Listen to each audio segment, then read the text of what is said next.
Who am I? Why don't I still know? Every time I begin to think I've figured out one solid idea of me, the idea changes. It's maddening to think I like what I like, knowing that it might change. Who I am in private and in public are two very different creatures. I know exactly what I'm thinking, yet it feels like I'm watching a stranger holding me hostage while he speaks words I don't want to say and act and move and walk and breathe and reply how I wouldn't. I am not who I am.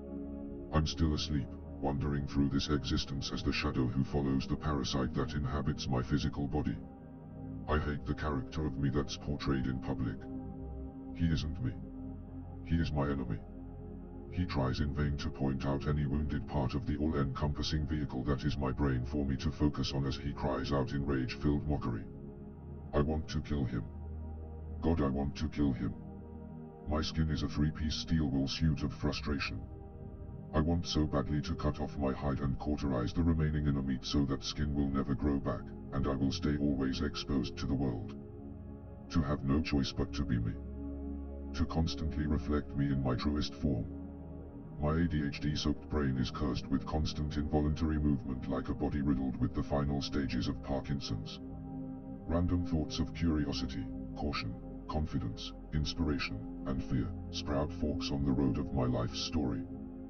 There are moments when I live in a state of trivial anxiety because of that road I ultimately choose to walk down. I swear it's leading me somewhere, yet I feel so blind when trying to see the path ahead of who I am. Most days I have to find things to have in common with people, but it always feels like more of an effort on my part to understand and deconstruct the madness of the conversations and personalities that share the same surrounding air as me. I find most people outside the archway of my personal garden odd. Why does it always feel like a reflex to entertain and comfort the theys who enter my visual aura? I am becoming more alive and connected in my opinions, yet I still feel like I must bend in conversations because I feel indifferent and just can't relate to present-day society. I don't feel like I fit into today. So, as I try to accommodate you, grandstand and clap to feed my egocentric anxiety, or I become the sad clown who has been placed there to ridicule and mock. The things I'm forced to visually, mentally, and emotionally consume day after day after day cause me such mind-numbing boredom. I'm so tired of the monotonous aggravation of modern America and these one-dimensional absolutist drones with their arrogant ideas and no means of conversing, rather waiting in bated breath to verbally rape those who do not blindly submit to their personal enlightenment.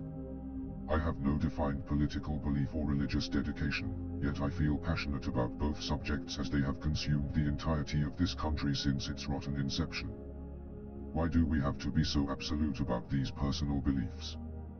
That seems like such an idiotic delight to be so definite about something that has so much foundation in emotion and personal belief. I'm so confused in who and what I am because time and time again I see so many people constantly redefining words to fit some ridiculous narrative that those once fruitful verbal declarations have lost their pure purpose from the first time they gained form, and as I attempt to gravitate towards some cause that sparked some interest in my mind, I'm instantly turned off by the rhetoric of those massive, mega-whole-level attention seekers who take that one simple word to such outlandish extremes just for their own grandiose delusional self-validation. My genuine happiness is in my eyes and heart, but my fears course through my veins like a constant IV drip from a black bag of oil-thick screams that infects my blood. Not a fear of death because I do not fear death. To me death sounds like the sweet melody of a dream you enter and never leave. This release is a bittersweet freedom that comes with a cost that more than not, others always have to pay. My fears are mostly just a many-headed leviathan of the unknown. I unconsciously wait, bracing for that phone call. That goddamn phone call I've received far too many times. On the other end is the now all too familiar voice of the Grim Reaper in the form of a soft verbal gut-wrenching pain that feels like a dull knife tearing through my chest, bluntly piercing my heart. Yet the Reaper never calls for me. It's always another heartbreaking balance I have to pay because someone has unfurled their mortal coil and attained their immortal freedom. It's become so overwhelming that I've almost conditioned myself to let go of everyone that shares my bloodline to quench the burn of the next call that will undoubtedly come as the Grim Reaper has all our numbers.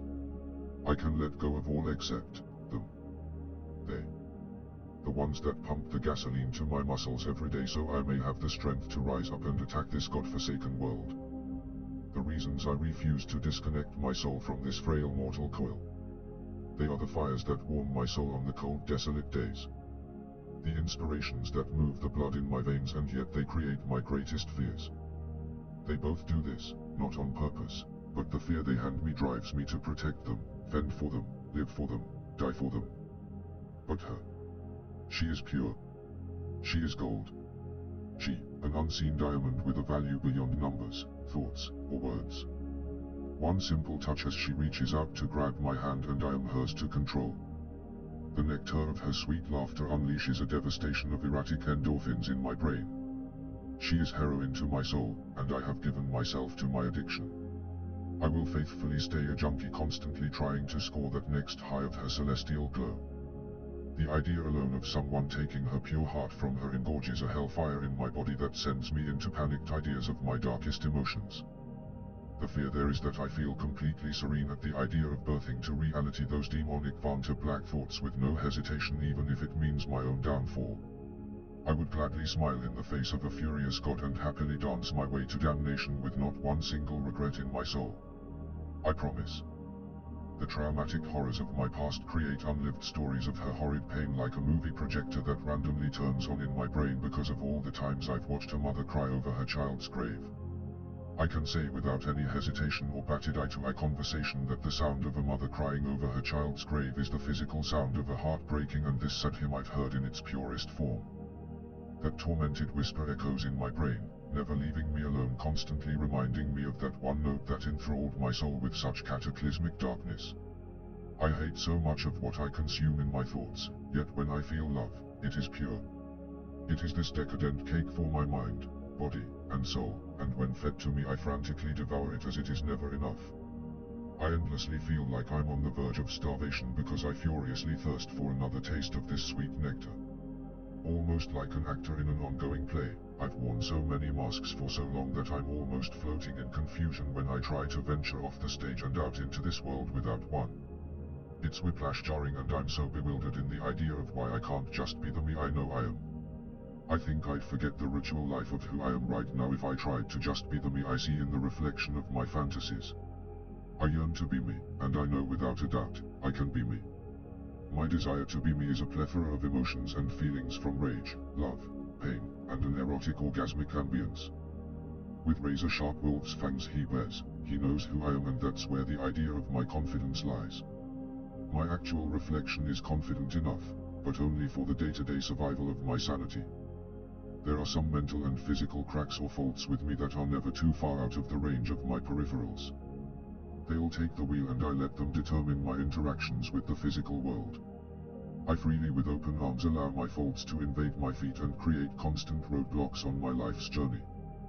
They stare at me like sociopathic ball-eyed children and hand me too many what-if scenarios that begin to attack my mind, and I can't help but give in to the what-ifs because they feel so logical in their inception.